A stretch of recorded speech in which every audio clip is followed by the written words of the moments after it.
Hello, Uta Hagen here of Trans Widow Uta Hagen YouTube channel. You can hear my fall allergies a little bit in my voice, but nevertheless, we are going to continue. And there are quite a few important and distressing pieces of news that I've put out here on the channel. And I've urged those who know details about this cluster of self harm in Lancaster, Pennsylvania. You can go to the community section on my channel here.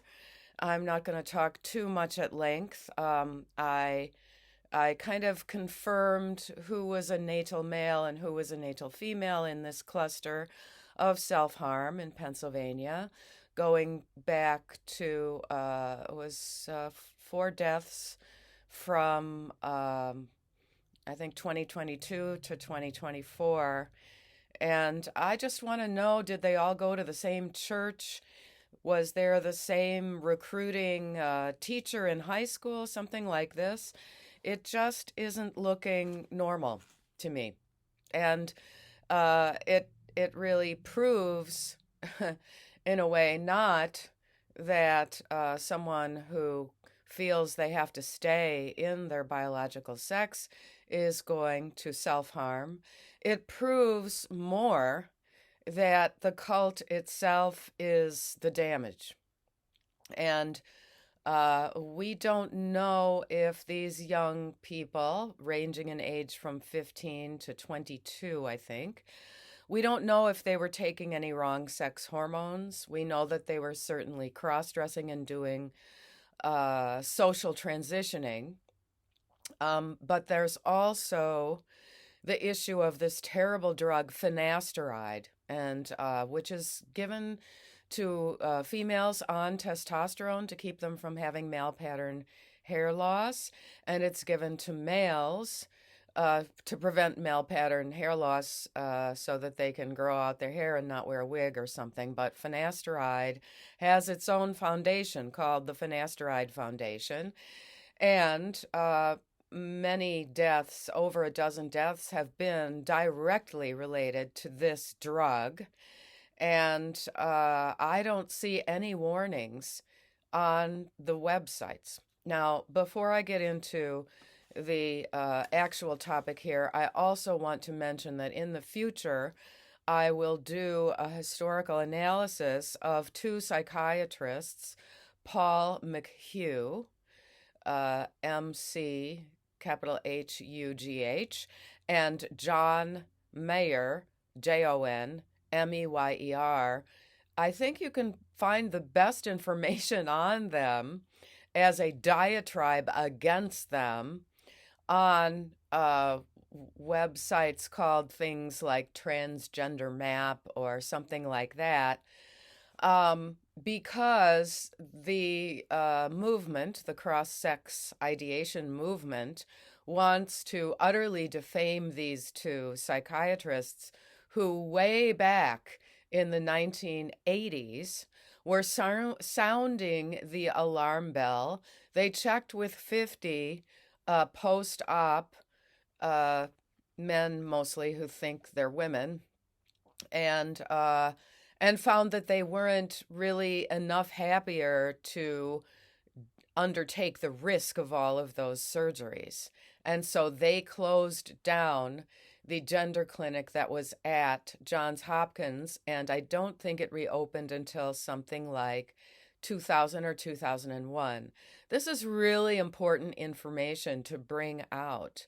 They're trying to defame these two psychiatrists who might still be alive in their, older years, in their 80s. But the fact that they closed down the Johns Hopkins clinic means that it has always been controversial. The science isn't settled. So it's astounding to me that little old Uta, retired kindergarten teacher, is the voice in the wilderness saying you have to follow the science. And there is no other field in medicine at all which so thoroughly does not follow any valid, statistically significant studies. In Sweden, Denmark, Norway, the UK, they have gone through, sifted through all kinds of records and found exactly the same results as Dr. McHugh and Dr. Meyer, which is that individuals are not happier after these sex trait modification surgeries on the urinary tract. And as well, there's so much iatrogenic harm with the wrong sex hormones. All right, now I'm just going to give you an update. This is with a total of 63 trans widows answering the questions in the survey, and I have several more trans widows in the wings, and this is the main reason I'm posting this today when I want to be outside instead. Many of them say, well, where is your survey? How do I take it? I don't have a website. It is not an online survey, unlike most of the so-called proof that the idea of true trans exists. I communicate with the women who contact me through the blog contact form. It's always down here, utahagengrasswidow.wordpress.com. And I have a couple of back and forth email conversations to make sure that you're not a troll and that it really sounds credible.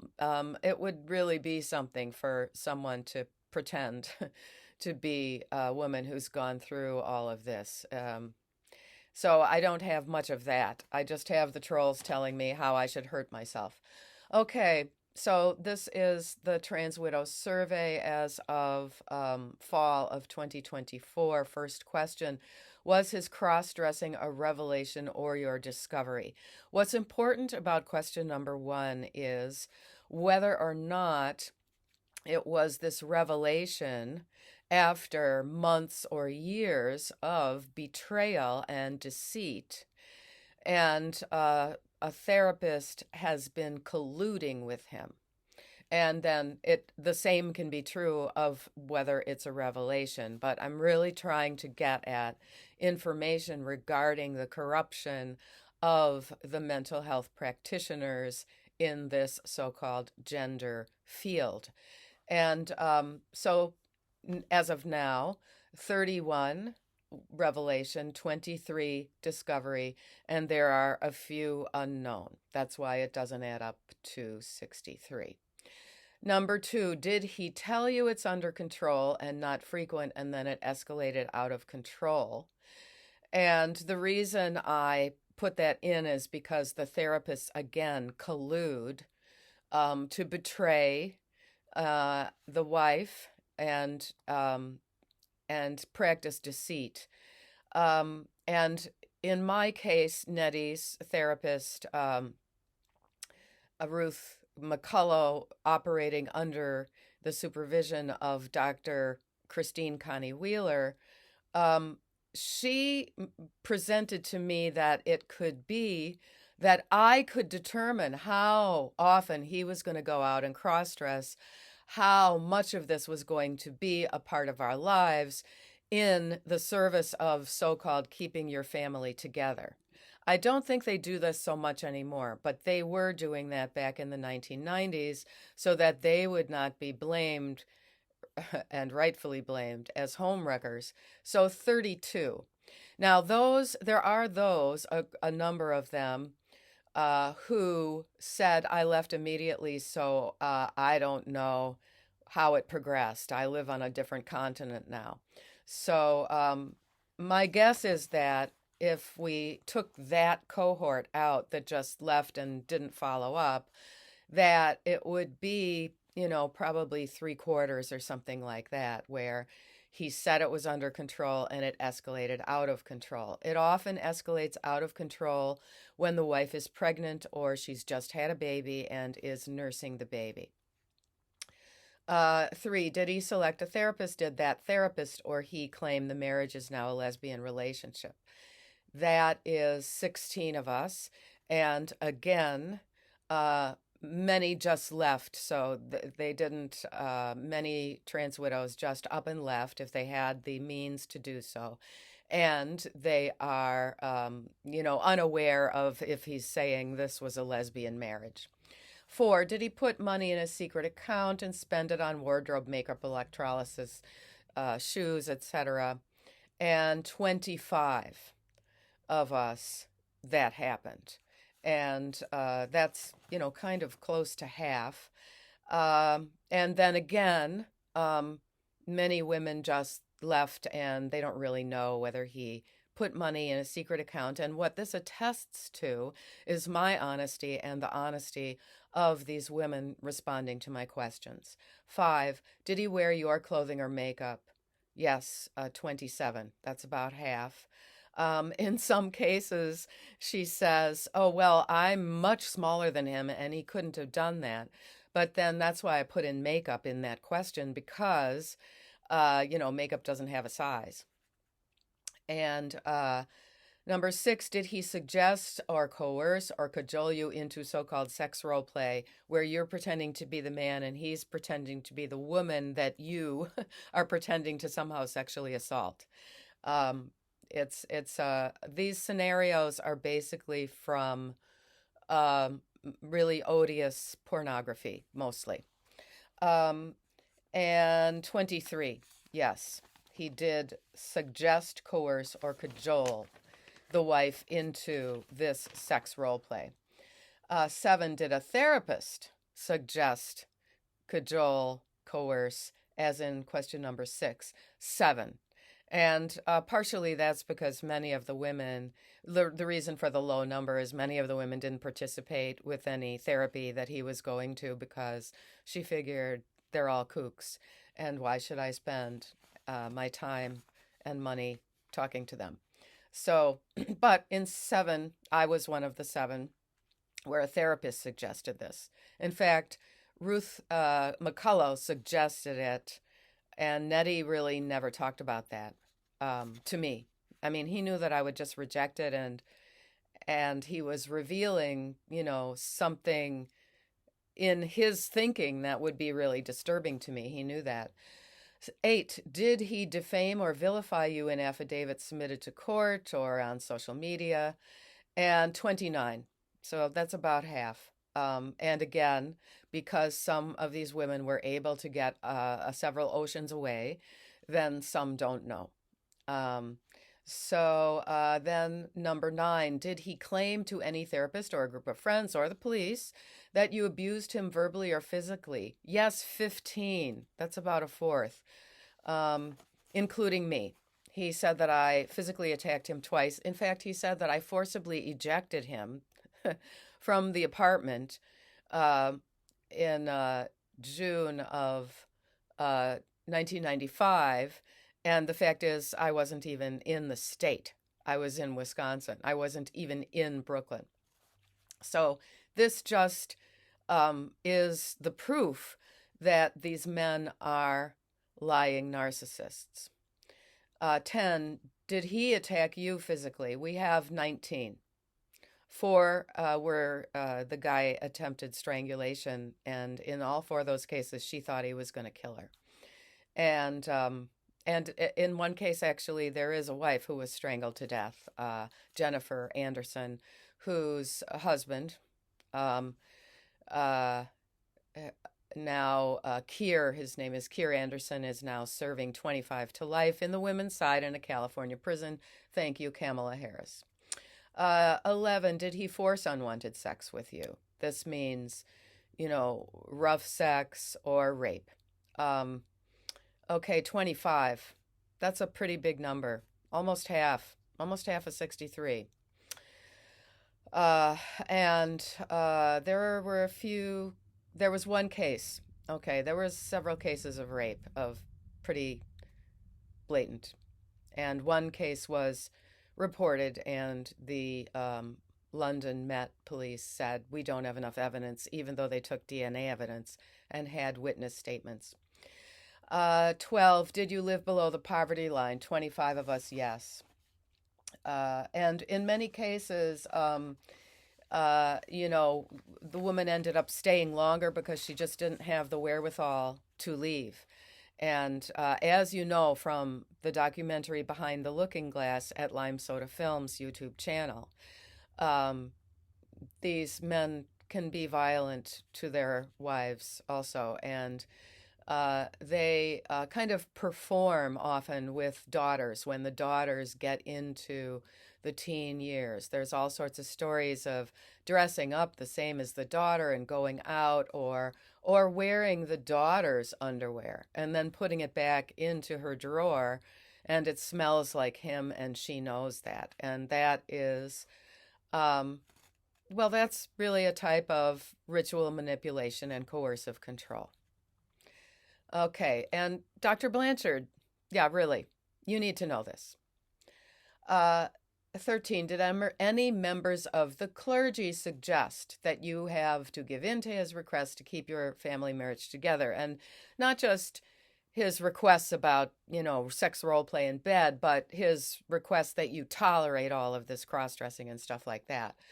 And in 6 of our cases, members of the clergy said, put your blinders on, it's not really hurting you, imagining that he isn't physically hurting her. And, to keep the family together, you should stay. And sometimes I have very annoying conversations with people who consider themselves to be right-wing politically. They tell me that I chose this guy, and assuming that I was on the far radical left just because I grew up in Madison, Wisconsin, that happens not to be true. I think for a good part of his adult life, my father was a registered Republican. So I was not a red diaper baby. Did anyone, like a therapist, friend, husband, or family, suggest that you are now obligated to share Mother's Day? Yes, for 5 of us. And I'm pretty sure that is underreported, because some of this is just kind of behind, outside of our purview. Like, they just quietly give a Mother's Day present to that dad, when it's getting to be May in kindergarten, and they just quietly have the child make 2 presents for Mother's Day. And in your individual therapy, or in the process of interviewing a potential therapist, does the therapist insist you name him by his new female name and call him she? And yes, 9 of us. Did you lose a set of friends? That's number 16. Yes, 28 of us. I think in reality, well over half. Did he start self-identifying as mother? Yes, for 16. 16 out of 63 said, call me mama something, mama lala something. Did he suggest or insist the children call him mama something? Yes, 12. Did a therapist or husband or friends or his mother or whatever say that your rejection of him caused him to continue with this, and continue with this, in quotes, decision to live full-time as female? Yes, for 7 of us. And last question, number 20, did he co-opt your experience of childbirth? Yes, confirmed with 6 of us. Probably others, it's happening, but she is unaware of it. So I just wanted to put that out there, all of my questions, because I know that it can be very difficult as a trans widow to make the decision to contact me and face into this survey, but this is getting to be a significant number of women that we have the data on. So there are a lot of other questions, that you could ask, such as, did he try to bring another sexual partner into your relationship? Um, this is the whole poly thing, the polycule, da da da. And that is what Keir Anderson tried to do with his wife Jennifer before he strangled her to death. He brought in a bisexual man into their home where their two little daughters were going about underfoot. So I'm going to go outside and plant my daffodil bulbs and do some raking. I've got to do raking. And I hope that you will be able to put this out of your mind and go do productive things outside. That is how to stay connected, mind and body. Be well. And like Irene says, God willing, I'll see you the next time.